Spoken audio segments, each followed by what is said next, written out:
What's going on, Paisanos? V here, coming at you, well, with another market watch today. Listen, check out my website, YGOPaisano.com. I have tokens, field centers, the best of the best. And, yeah, pretty amazing website. I created myself. I use Google.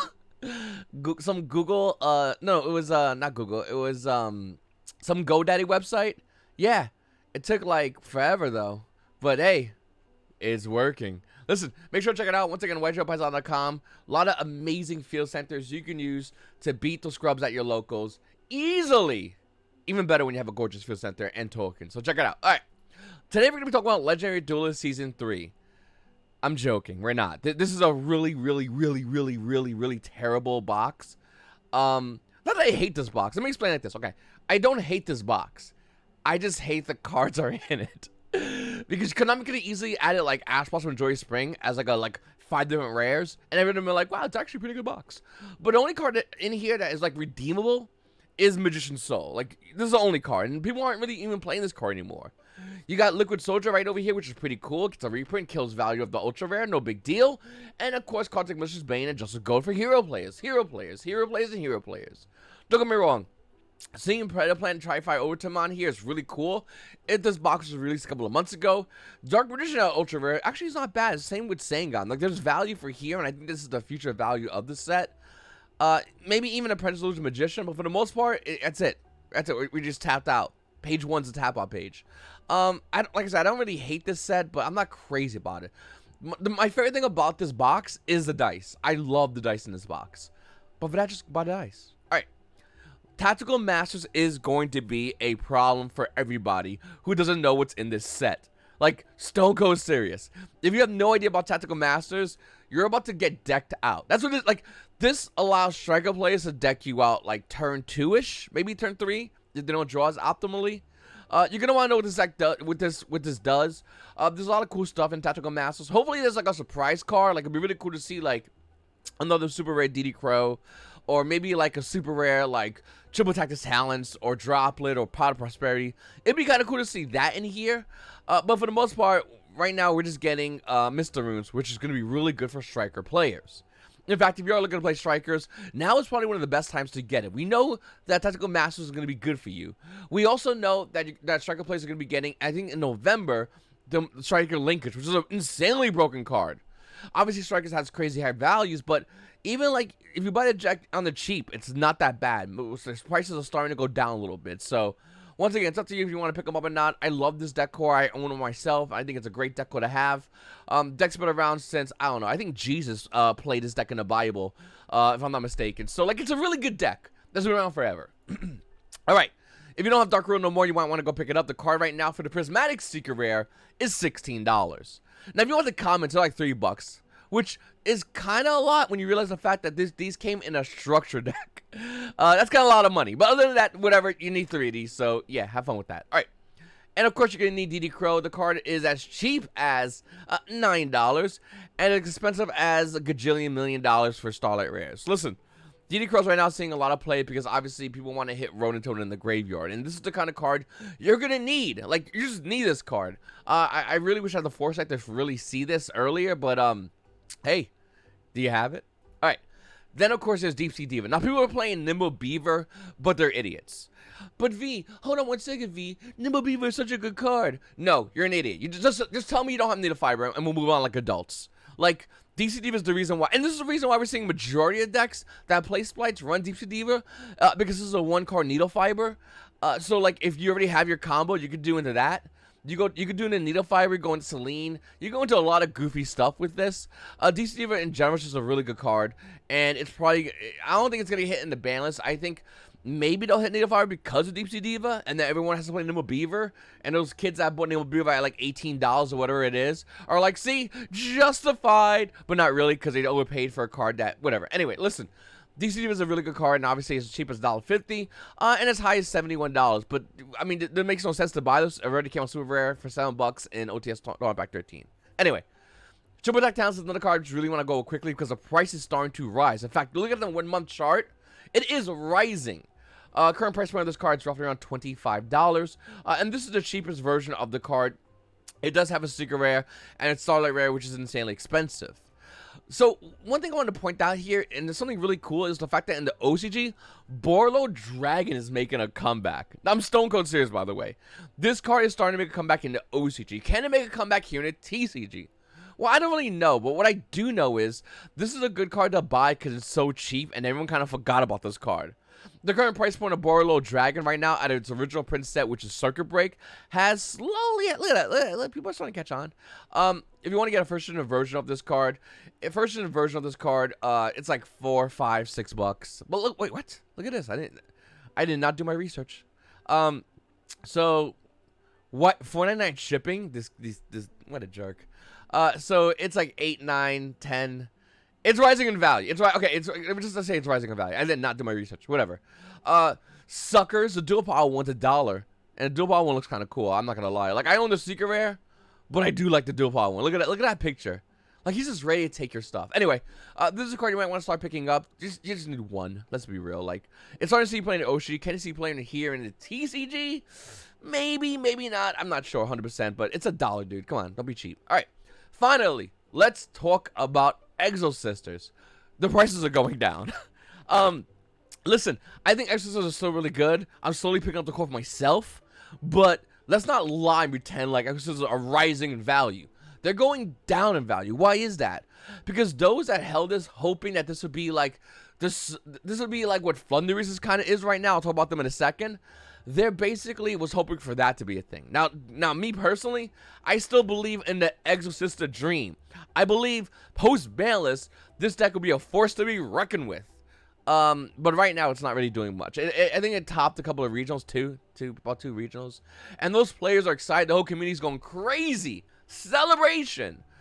But to be honest with you, I mean, let's be real. It's still not enough. We need to see at least... And Exo players, listen up. One top 8 this weekend. Is there any regionals happening this weekend? I don't know, but if there is, I want to see one Exo player top 8 looking in the camera and say, "We did a Paisano." That's it. Don't even tell nobody. If people don't know, they don't know. Who cares? Okay? I'm just throwing it out there right now. If you're an Exo player, just get a pen and paper, write this down. Okay? And then after you're done, throw it away. It means nothing. Write it down your arm. That makes more sense. So that's what I want you to do. I want you to, like, we need one top 8, look at the camera, and say, "We did a Paisano." And don't tell nobody nothing. If people go, what do they mean? Don't tell them because they're too stupid, okay? You don't tell peasants about how good you are, being amazing, owning a YGOPaisano Field Center, and playing Exorcism and making top 8. Don't let those peasants know. They're not people like us. They're not. Listen. The prices are going down. Martha used to be around 20. It's 18. It's not really tanking, but it is going down. Pax was like 20. It's 18. Okay. Sophia's I mean, everything. I mean, look at the market price. I don't even have to say anything. I just show you the market price. These are going down. But as for the players, the dream is still alive. We need one of you brave souls to make top 8. You can do it. I believe in you. And don't do it like on a remote regionals, okay? That's a kiddie pool of regionals. Like, actually go to physical regionals, okay? Get in there with all the sweaties and make top 8, look at the camera and say it. And if any of these kids make top 8 and don't say it in the camera, I'm not acknowledging them. All right. Dimension Fisher is a phenomenal card. I think a lot of Yu-Gi-Oh players might start playing because it's really good against splites and tier limits. That's the whole spiel. Now, I understand it's limited. Hopefully, with the Yu-Gi-Oh bans, it comes semi-limited so it sees actual play. But this card's really good. And some decks can use it. And by some decks, I mean Flanderies. Evil Twin Kiseki and Leela is not seeing as much play. This card has been rising in value, but look at this. In the past month, it's actually stabilizing. This is for the CR. It's roughly around $61. It's actually stabilizing value. Now, let's go ahead and look at the ultra rare for everybody else. The price got insanely expensive, and now it's starting to actually dip a little bit. The current price point of this card is roughly around $10. Why is this card not seeing play, you might ask? Well, the answer is very simple. Because rather than play this card, you can play Dark Ruler No More. And I think a lot of Yu-Gi-Oh players are opting to main Dark Ruler No More, whereas Evil Twin Kiseki and Leela was in the side. Now, do I think this is a bad card? No. In fact, I think this card's still a great hold. But with that said, it's not seeing play in the meta right now because the meta is everywhere. There's too many decks. And I think Evil Twin Kiseki and Leela is really good in a smaller tier meta. Meaning, Konami's ban list is going to have to butcher a lot of decks in order for this card to actually see play. And by holding this card, you're doing what I'm doing is you're gambling on the ban list. That's what we're doing right now. Now, can this work out? Hopefully. If it doesn't, this card's a snap sell. That's the long and short of the whole situation. And I'm serious. Like, Flandery's made 5th through 8th place in some Yu-Gi-Oh event. But not some Yu-Gi-Oh event. This is the Duelist Cup Singapore. Put some honor behind it. 156 participants. I love how America we say players. They go, you participated. Okay, that's really fancy. Listen, can you spot the difference between this build and the TCG builds of Flandery's? Probably not. Well, besides Maxine Ash Blossom, which is slowly starting to fall out of Flandery decks, Dark Will No More can substitute for the second version of Fissure. Flandery's is actually just kind of like here.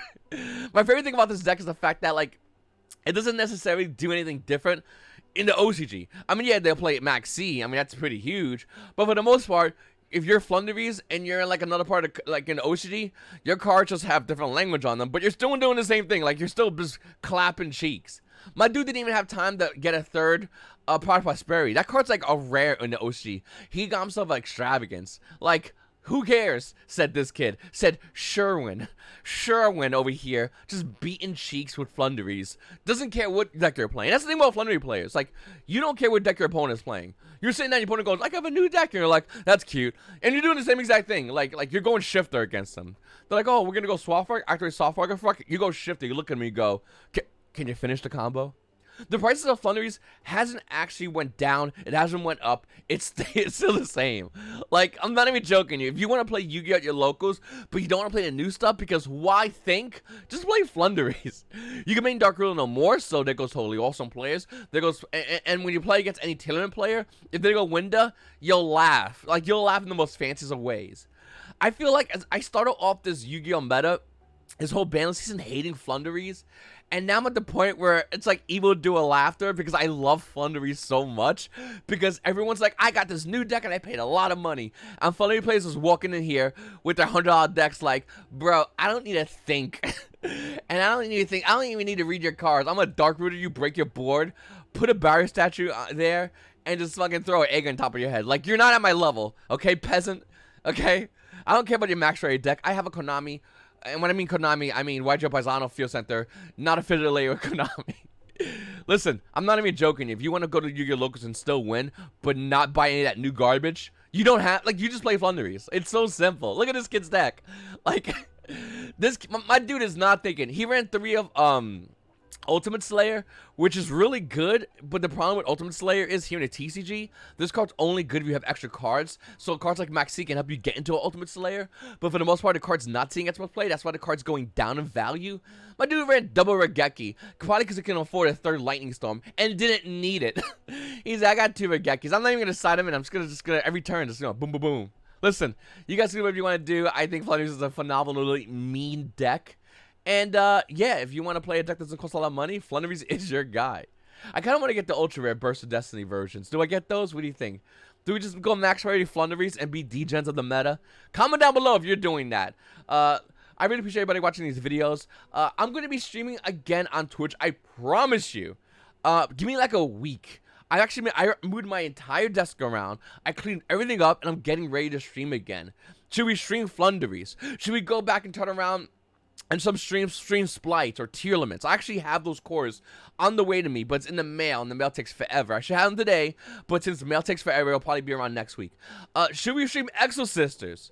Like, if you're not going to make top 8, I'll do top 8 in a remote duel event, which counts. Like, what should we do here? So, I don't, like, necessarily know, but I'm definitely recommending you hit that follow button over here on Twitch. I'm going to be streaming I'm streaming back into my normal kind of stream schedule. I really do miss streaming with everybody, hanging out with everybody.